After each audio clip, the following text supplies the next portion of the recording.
अब हम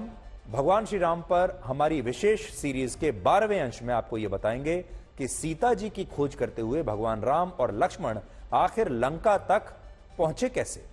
तो आपके मन में भी यह बात जरूर आती होगी कि जब रावण ने सीता जी का हरण कर लिया और वो लंका पहुंच गया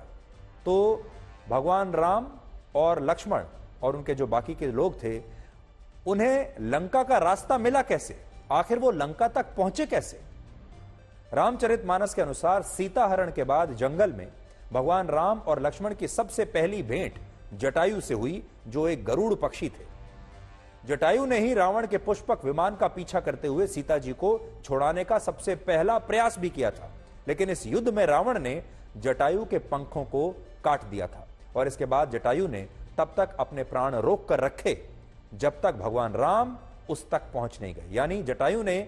अपने प्राणों को निकलने नहीं दिया, क्योंकि वो भगवान राम को बताना चाहते थे, जानकारी देना चाहते थे रावण के बारे में और रावण कहां गया है उसके बारे में। और जटायु ने ही सबसे पहले भगवान राम और लक्ष्मण को बताया कि रावण ने सीता जी का अपहरण कर लिया है और वो उन्हें अपने साथ ले गया है। भगवान राम और लक्ष्मण को लंका के मार्ग के बारे में कोई जानकारी नहीं थी, इसलिए वो जंगल में सीता जी की खोज करते रहे और इसी दौरान वो ऋषि मतंग के आश्रम पहुंचे, जहां उनकी भेंट एक वृद्ध महिला से हुई जिनका नाम था शबरी, जो निम्न जाति से थी और शूद्र थी। ऋषि मतंग ने अपना देह त्यागने से पहले शबरी को यह बताया था कि भगवान श्री राम और लक्ष्मण एक दिन उनके इस आश्रम में आएंगे और शबरी को उस दिन की प्रतीक्षा करनी होगी और उनका पूर्ण सहयोग करना होगा। राम कथा के अनुसार निम्न जाति से आने वाली शबरी भगवान श्री राम की परम भक्त थी, जिनके झूठे बेर भगवान राम और लक्ष्मण ने खाए थे। और इसी के बाद शबरी ने भगवान राम को सुग्रीव के बारे में बताया, जिन्होंने ऋष्यमुख पर्वत श्रृंखला पर शरण ली हुई थी। शबरी का कहना था कि वानर सेना के राजा सुग्रीव ही भगवान राम को रावण की लंका तक पहुंचा सकते हैं और बाद में यही हुआ। भगवान राम और लक्ष्मण जब इस पर्वत श्रृंखला पर पहुंचे तो यहीं पर हनुमान जी से उनकी पहली बार भेंट हुई, जिन्हें सुग्रीव ने यह पता लगाने के लिए भेजा था कि कहीं भगवान राम और लक्ष्मण उनके भाई बाली द्वारा भेजे गए दूत तो नहीं है जो उनसे युद्ध करने के लिए आए हैं। हनुमान जी ने कुछ ही क्षण के बाद भगवान राम और लक्ष्मण का स्मरण कर लिया था और वो उनके समक्ष नतमस्तक हो गए थे और इसी के बाद भगवान राम ने सुग्रीव से भेंट की। सुग्रीव और बाली दो भाई थे, जिनके बीच एक युद्ध के दौरान गलतफहमी पैदा हो गई थी और इस गलतफहमी की वजह से बाली ने अपने भाई सुग्रीव को राज्य से बाहर वन में रहने की सजा सुनाई थी। असल में एक राक्षस का वध करने के लिए जब बाली एक गुफा में गए तब उन्होंने अपने भाई सुग्रीव से कहा था कि वो 15 दिनों तक गुफा के बाहर रहकर उनकी प्रतीक्षा करें। सुग्रीव ने 15 दिन की बजाय 30 दिनों तक गुफा के बाहर रहकर बाली के लौटने का इंतजार किया, लेकिन जब बाली नहीं लौटे और गुफा से रक्त की दुर्गंध आने लगी तो सुग्रीव को लगा कि उस राक्षस ने बाली का वध कर दिया है और इसके बाद वो गुफा को एक बड़े पत्थर से बंद करके किष्किंधा राज्य लौट आए और अपनी प्रजा के दबाव में उन्हें राजा की गद्दी पर बैठना पड़ा। हालांकि इसके कुछ दिन के बाद जब बाली अपने किष्किंधा राज्य लौटे तो उन्हें गलतफहमी हुई कि उनके भाई सुग्रीव ने ही राजपाट को हड़पने के लिए गुफा को बाहर से बंद किया होगा, जबकि हकीकत में ऐसा था नहीं। और इसी गलतफहमी की वजह से बाली ने सुग्रीव को राज्य से निर्वासित होने के लिए मजबूर कर दिया और बाद में भगवान राम ने बाली का वध करके पंपा सरोवर स्थित किष्किंधा पर्वत पर सुग्रीव को दोबारा राजा बनाकर अपना वचन पूरा किया। और यह वही किष्किंधा पर्वत है जो अब कर्नाटक राज्य में है। बाली के वध के बाद ही सुग्रीव ने सीता जी की खोज करने के लिए वानरों की सेना को भगवान राम और लक्ष्मण के साथ भेजा और लंका के संपूर्ण मार्ग के बारे में उन्हें बताया।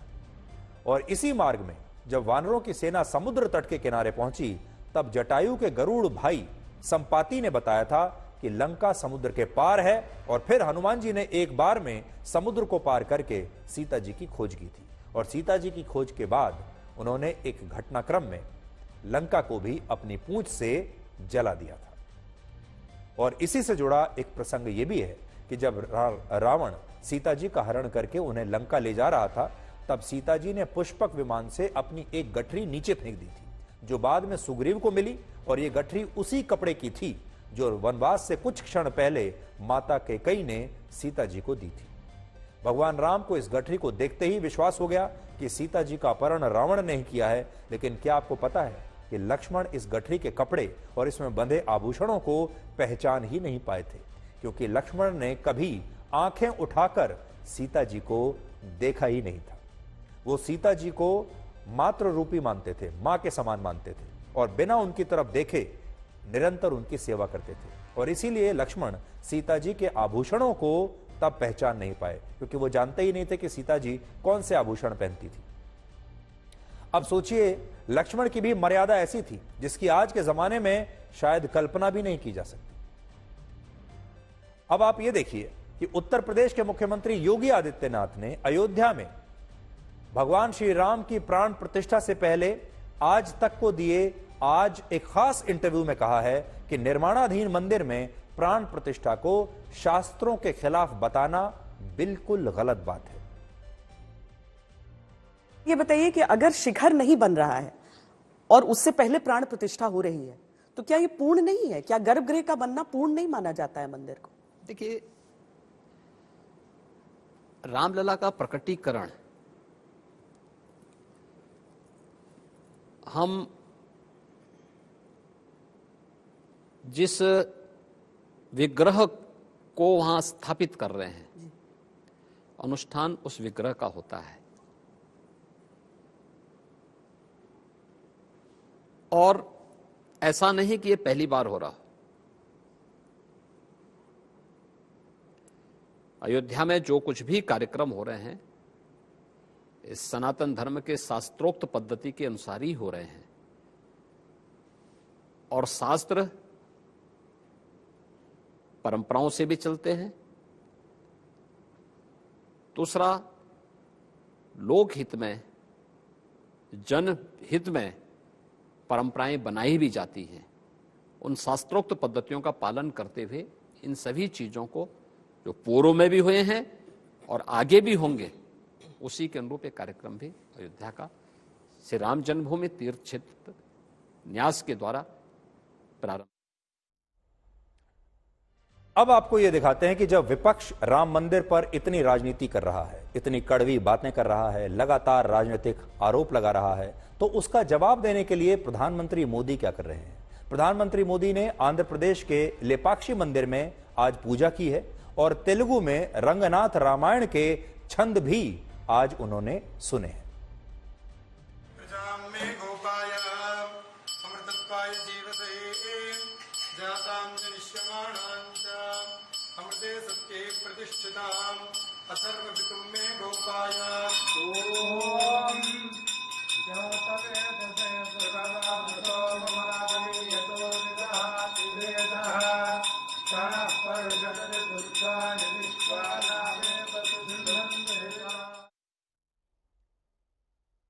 तो जब विपक्ष के नेता लगातार प्रधानमंत्री मोदी पर आरोप लगा रहे हैं, लगातार प्राण प्रतिष्ठा के कार्यक्रम पर सवाल उठा रहे हैं, लगातार उनका बहिष्कार कर रहे हैं,